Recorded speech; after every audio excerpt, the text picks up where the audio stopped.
It's either because you have the money to do it or because you have the skill to do it. Actually, I'm an elite top category honkaistarrail player. I was Challenger League. I zero cycle with everything in 25. Zero cycle. Absolutely. Actually, absolutely. The absolute pinnacle scale of gacha gaming. Absolutely. Subscribe!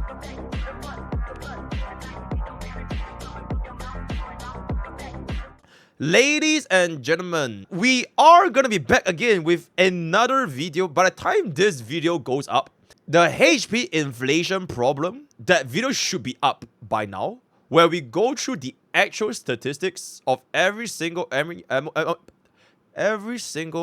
Chaos 12 HP pool from 1.0 all the way to 2.7. So by the time this video goes up, it is gonna be after that video. So watch that video first as I show you how much has HP changed over the past 1.5 years in Honkai Star Rail. So watch that video first before coming to this video. Go back now. You have 5 seconds. 5, 4, 3. Okay, and now we'll finally watch this video. Let's see. Memory of Chaos and HonkaiStarrail, and you feel like you're doing the same damage you were doing before, but now it's just not enough. Now you're doing before, but now it's just not enough. Yo, EO, if you're watching this, make that into an emote. EO despair. EO where? Oh, it's such a great emote. Just crop out this, just crop this part out, crop it, and then just a new emote for the EO channel. Absolutely. Now your Acheron, who used to do 700,000 damage, just doesn't seem to be able to take out enemies, even though she's still doing 700,000 damage. Try! Or the most relatable Jing Liu, who at one point was doing 300 to 500k per attack, and that was a lot of damage for her at the time, but now, again, it's not enough. Well, don't worry, you're not actually doing anything wrong. At least I hope you're not doing anything wrong, but You didn't pull for E2. Where's your E1 Bobbin, buddy? Where's your E2 Sparkle? Oh, wait, what? What do we say? You wasted it on E6 Zilla? You got an E4 Jingyuan? Oh, yikes. Womp womp. it's not your fault. It's the game's fault because they are taking the worst direction for power creep, and we got to talk about this, dude. This is dumb. Just as a small preface, we're not only talking about Memory of Chaos here, or rather the Memory of Chaos is the only thing that matters. We're talking about the enemies in the game as a whole. Memory of Chaos, Pure Fiction, Apocalyptic Shadows, Story Mode, doesn't matter, whatever it is. Point being is that Star Rail is taking this horrendous approach towards Horrendable. power creep. And I do want to briefly mention power creep, and I want to explain, like, okay, hi, I'm EO, and I don't think power creep exists, or I didn't believe power creep was a thing, and now I can clarify. I don't think power creep in the way that the community has been pushing the agenda for power creep is as detrimental to the game as what we're about to talk about. And in fact, I think the issue has always been what we're about to talk about, and not exactly the characters. Why did bro just say like 50 words just to say, yes, there is power creep? Like legit, like I used to not think power creep exists. Now I think power creep exists. And then is that, let's summarize it. Let's get to the point. Characters aren't getting weaker, the enemies are getting stronger, but they're not getting stronger in an appropriate manner to make up for the difference. Like, there's a huge difference in between these characters, and because these enemies are constantly, every patch, every new Memory of Chaos update, every new Pure Fiction, something is changing. And unfortunately, in the game, we can't see these numbers. We just feel the numbers, right? We can. I gotta say, watch the video, watch the goddamn video, right? Watch. There are statistics. How did I get those numbers? Oh, excellent question, random chatter. How did I get those numbers? I basically took a ruler to measure the pixels of that specific point after I deal damage. So when the enemy is at full HP, I measure how long is that pixel at full bar, and then after like 500k, I'll see what is the differential from max HP to 500k. So if 500k, it went down by like 5 pixels or 10 pixels, then that is basically out of the entire, and I reverse engineer the math and then get the exact max HP from 1.0. I have been doing this every single day off stream. Your stream, by the way, your streamer, absolutely. If you were casually playing Star Rail, you had no idea about any website or any form of information, you didn't talk to any of the Google Sheeters, nothing, and you were just playing the game, of course you're going to feel like you are getting weaker or your characters are not performing as strongly as some of the newer characters, and there's a number of different factors towards that. But the ultimate thing here is the enemies are changing, and they're changing for the worse. So before I jump into the actual issue with the enemies, I want to talk about the character power creep just to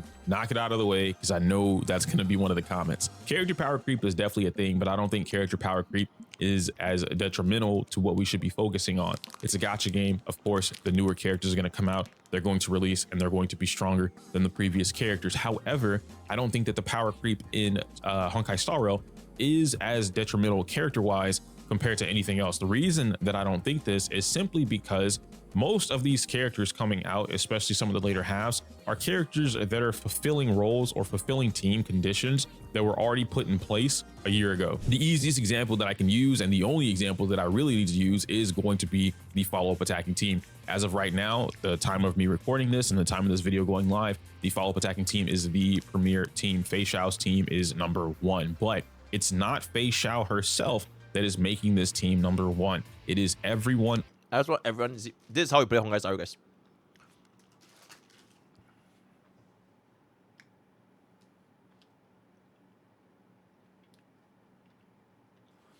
Hell, what a fantastic game. Hell, on the team, enabling everyone else on the team to do exactly what they want to do.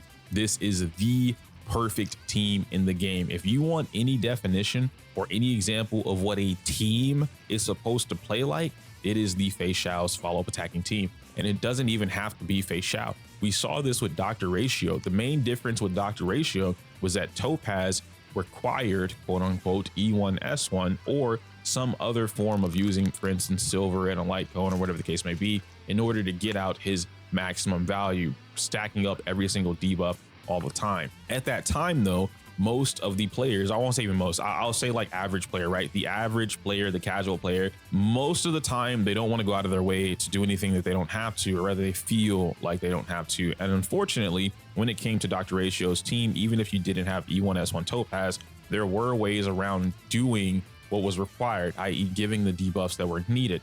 However, okay, wait, pause. Back then, like way back then, before Bubbin, before Fei Xiao, before all that, even if you had E1S1 Topaz with Ratio, if that enemy did not have fire weakness, more players used Ting Yun Pella, because it just made him shoot out a lot more ultimates and it dealt a lot more damage. Back then, if you had E1S1 Topaz, you unironically cleared slower, because if the enemies are resistant against fire, she does almost no damage. Whereas you will run just spam Cognito Ergo-Sam, Cognito Ergo-Sam, Cognito Ergo-Sam, just spam the shit. With Team Impala, it was actually a lot faster. So the quote-unquote best ratio hypercarry back then, I thought it was just your traditional, your good old-fashioned, reliable Dr. Ratio team. And then Bubbin came out, everything changed, right? Yo, Bobby Wobbin in the prime. Yippee. that would require you to do something like farm a particular set you don't want to farm, i.e. win set, or use a different relic set that may not benefit you. Use a different light cone that may not give you the direct damage you're looking for, but it does give you some moderate damage and then the debuff as well. Or speed tuning in a certain way so that some characters are significantly faster than other characters. They can apply their debuffs first, and then Ratio could take his turn. Whatever. Check type 1 if you actually speed tune in Honkai Starbucks. I kind of wanted to see what exactly is going on. Type 1 if you actually speed tune in Honkai Starbucks. And there it is. My entire chat is saying 2. My entire chat is saying 2. So check, can you just... Oh, editors, pause. Can you guys please type 2? So that the YouTube viewers would think that we are a casual player base. So that they can believe what we're saying. I want everyone to type 2 right now. Okay. Okay, editor, resume this. Type 1 if you speed tune. Oh, and unfortunately, if you take a look at my chat right now, nobody in my chat speed tunes. So this just goes to show, my community, generally speaking, is still a very, very casual player base. Where we're not the most toxic gacha Honkai Starbucks chat. Very, very relatable chat. Very good. Whatever the case may be, the point is that a lot of the player base would not want to do that, and I understand why, because I'm lazy. I don't want to do shit either. But things have to get done if you want those results. You can't expect reward. Who's gonna carry the boats? Put in the effort to get results. Who's gonna push the logs? logs? Different conversation that we are not ready to have today. Going back to what Fei Xiao's team is, though, it works in tandem. This is the perfect team. They work together. Fei Xiao wants characters that hit, and she doesn't even need these follow-up attacking characters. It's the fact that they do it. Fei Xiao wants characters that hit the opponent so that she can trigger her own follow-up attack. By her triggering her own follow-up attack, that triggers everyone else's passive. So Aventurine is going to drop the coins. He gets 2 free stacks from every follow-up attacking character. Topaz is going to be able to get Numby to go 2 to 3 times before she even takes her turn again. Topaz's own attacks count as follow-up attacks. Whenever Topaz activates the Bonanza state, every attack counts as a follow-up attack. Aventurine dropping the coins is a follow-up attack. His basic attack counts as a follow-up attack inside of the Bonanza state. And then of course you have Robin not only being able to advance everyone forward, but you also have Robin being able to buff the crap out of everybody's attack. This ends up turning into a situation where now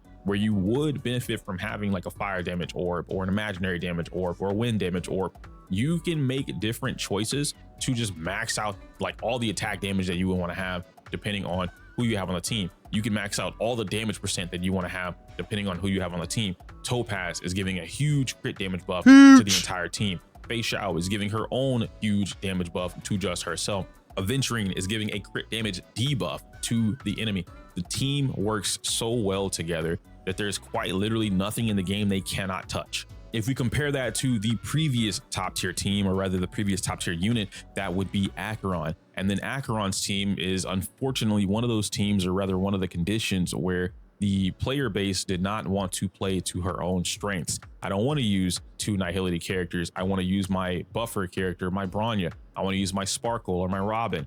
And then I want to be able to use maybe Pela, or I didn't pull Swan, so I'm forced to use Guanifan. Whatever the case may be, I don't want to pull Jiao Shou. I think Jiao Shou is lame. Why do I need Jiao Shou? Whatever nonsense. Okay, specifically, yes, or Jiao Shou. People just hate Jiao Shou. Like straight up. I think specifically, I feel like a lot of players skip Jiao Shou because like, nah, my account is fine, you know. Pela, Silver Wolf, Pela, Sparkle, nah, we're chilling, we're chilling. And then Jiao Shou has a 65% vulnerability on the ultimate, and she does like 1 billion damage. I think this is pretty fair. Since exists, the point being, also he's a man. He's a smelly man. It is what it is. Is that it is not as smooth. They don't operate in tandem the same way that the follow-up attacking team does, and a lot of teams do that. Firefly's team work the exact same way. Boot Hill's team work the exact same way. They're all hyper carrying this one unit. They're all buffing into this one unit, so this one unit performs, and that's it. Everyone sacrifices what they have on their team or on what they have in their kit for this one unit to be able to super perform at its greatest strength. And that is, unfortunately, I guess it's not really unfortunate, but that's just hyper carry. It is what it is, right? I'm not complaining about the fact that hyper carry exists that way, but I'm explaining it to you guys so you understand that's just how the archetype works. But Fei Xiao's archetype is, hey, we are a Final Fantasy 14 party. And okay, yo, I'm sorry, I'm missing the. Is this a Fei Xiao glazing? Bro is a hell Fei Xiao. Fei Xiao changes everything. A follow-up team glazing video, I swear. We're rock solid. I am the tank. You're the mage. We have a white mage in the background, and then we have a ninja or a blue mage. Or okay, how about this? How about instead of saying everyone is working together, like how about everyone is hyper carrying Bubbin? It is a hyper carry Bubbin setup. Everyone, their moms are hitting as frequently, as fast, as often as possible so that we have infinite damage from Bubbin's ultimate. Hail Bubbin, hyper carry Bubbin, absolutely. Mage, right? DPS like all Bubbin. These different combinations of everyone working together to perform this one thing versus a team. Hey guys, I'm the main damage dealer. I have one sword. You're my buffer. You're my buffer. You're my buffer. You're my buffer. You kind of heal, but I don't really need you to heal, and you're also my buffer. Great. Robin, you attack. We'll have additional rise up. Every single time your attack hits, we have additional 5 billion damage from Bubbin, because you are. Let's get to work. Everyone support me. That's what you're dealing with right now. So from a character perspective, power creep isn't happening with these characters because like, oh yeah, this brand new character came out and they just eclipse everybody in the game. There's no reason to pull any other character except the brand new one. There's no reason to invest into the meta unless it's the brand new meta. None of that matters. It's literally prepping your account to have these teams as strong as possible. For as often as people rebuke it, StarRail is a game that is severely benefited from vertical investment. You benefit a crap ton. It doesn't matter if it's supports or DPSs. You benefit a crap ton in this game from vertical investment. A little bit of horizontal investment, right? Build your team, get your characters, and then you vertically invest. And I will actually say the opposite. I feel like okay, this is just me personally. I feel like StarRail is a game that rewards the player more for horizontal investment. And the reason why I say this is because every single time something new comes out, your quote-unquote end game will always be tailored to that something new. You will have this artificial increase in terms of a performance for the new character, even if it's at E0. So if you want to take this as an example, let's just say you vertically invested into Scylla in 1.0. You pull for a E6 S5 Scylla or a E6 S5 Jingyuan. You played the ever-living fuck out of them for that one period. But fast forward to now, they don't really give you the benefits that they did back in 1.0 anymore. Because when Scylla was first launched, first of all the enemies had like this amount of health. You could just trigger Resurgence at 5 seconds. And they had the Hunt or like the Memory of Chaos buff that buffed Hunt and Erudition characters. So I feel like every time something new comes out, that buff is always catered to that new unit, such that even if you are at a E0 perspective, I would rather just have a whole team, a new archetype of E0, instead of vertically investing into like Eidolon 2s, Eidolon 4s, Eidolon 6 for their one archetype. And that makes your account more rigid. Not saying you can't clear. I feel like a E6 Scylla, E6 Jingyuan can still clear. I wouldn't know because I'm running all 0, but I feel like they can still clear. It's probably not as comfortable though. So I would say that a player with a 7 different E0 units would probably have a better time compared to a single E6. But that's me personally. This keeps those teams alive for as long as possible. But I've explained the differences there when it comes to the characters. Now I can actually explain the differences here, or rather what the main issue is pertaining to the game. Sorry, chat, I want to pause and correct myself real quick. Unless you are putting a E6 support. E6 Bubbin, E6 Rame, E6 Sparkle, Silver is not counted. These 3 E6, I feel it will definitely be a lot more valuable, especially for these 3. Rest of the stuff, it's like, what else, right? Because you can actually use them in a lot of different teams. So, yeah, anyways. Come over here, and I'm able to actually show you guys. This is MOC back in what? Oh my god! Editors, you need to speed up! Oh my god, he's doing the exact same thing! Oh my god, editors! Speed up! Oh my god, also, shit guys, I think we can't react anymore. I think we just have to make this into a quick little 20-minute video. From chapter 9 all the way to the last minute. I don't even know if I can show this website on stream. But yeah. We essentially talk about the exact same thing with Excel, with data, with everything. In that video that's gonna be coming out hopefully really soon.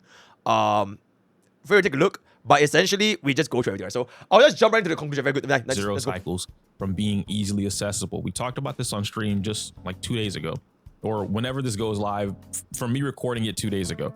We talked about this on stream, and I said that what they're doing is they're alternating whatever they can: numbers, damage, new characters, archetypes, whatever. They're changing it so that whenever a 0 cycle happens, it's either because you have the money to do it or because you have the skill to do it. But it's no longer something that... Actually, I'm an elite top category honkaistarrail player. I was Challenger League. I 0 cycle with everything in 25. But that 0 cycle, absolutely. Actually, absolutely. The absolute pinnacle scale of gacha gaming. Absolutely. easily accessible. Oh man, I pulled a brand new character, so now I just get the 0 cycles automatically. No. In fact, Okay, I feel like that is kind of true though. Back when, if you guys put Rappa when she came out, if your entire team was E0, you could have easily 0 cycled the puppets. It was so fucking easy with entire team of E0. And I feel that will probably happen again when Fugue comes out, or like when Sunday comes out and then we get the 0 cycle buff, or like rather the buff dedicated to that specific unit. Yeah, but it's just me personally. the only character that's primarily 0 cycling Ling Xiao. on auto Ling Xiao, now Ling Xiao is a well-invested Rappa with a like a Himiko or Boot Hill, which you have to manually do the Boot Hill part, but you know, a well-invested Rappa and some form of a sub DPS team, no sustain, or some form of an E1, E2 Acheron, also no sustain, and then a Fei Xiao team, standard Fei Xiao team, standard Fei Xiao, Topaz, Aventurine, Robin, all of them be at E0, 0 cycle. that's why I say she's like number one. That's another reason I say she's number one, but whatever. Anyway, point being is that that's what's going on, guys. All right, I just wanted to get that out there. Happy Thanksgiving. You guys are watching this definitely after Thanksgiving because there's no way I'm editing this on Thanksgiving. I'm gonna go stuff my face at my mom's house. Yippee, hail I don't know Thanksgiving. what she made, but Happy I want Thanksgiving. macaroni, Thank your so- streamer. and I want rolls. Oh, Absolutely. man. Yeah, if you celebrate Thanksgiving, happy Thanksgiving. If you don't, Yippee. pig out anyway, right? You don't got to celebrate, bro, but just enjoy the festivities, all right? Stores are closed. It's cool. It's Nah, we're not gonna enjoy festivities. What I like to do for my Thanksgiving is to hop on to my favorite game, Honkai Starbucks, and practice Memory of Chaos 12 with every single possible team, with every single possible race, every single possible team. And I do 0 cycles all day, 24/7, all day, every day, because that is how dedicated I am to the game. Because I'm the rank one who absolutely. it's a little autumny outside, whatever. Unless you're Cabinets. Cabinets lives in bumfuck nowhere on a mountain, and it's always iced up over there for whatever fucking reason. And she refused. Yo, tell Cabinets to show us the ice on the mountain. Show us the snow on the mountain. That's what I want. Anyway, I can't say my usual algebra is inappropriate. If you the fuck, that's the second time I've messed up my. Okay, so TLDR, that will come to the end of today's content. Word of the day is gonna be. What is this? Gambler accuses opponent of cheating. Because nobody's gonna type that in the comment section anywhere. If you have watched the end of this video, type this in the comment section, right? So join Twitch, join Discord, join all the rest of the. See you guys next time. Take care.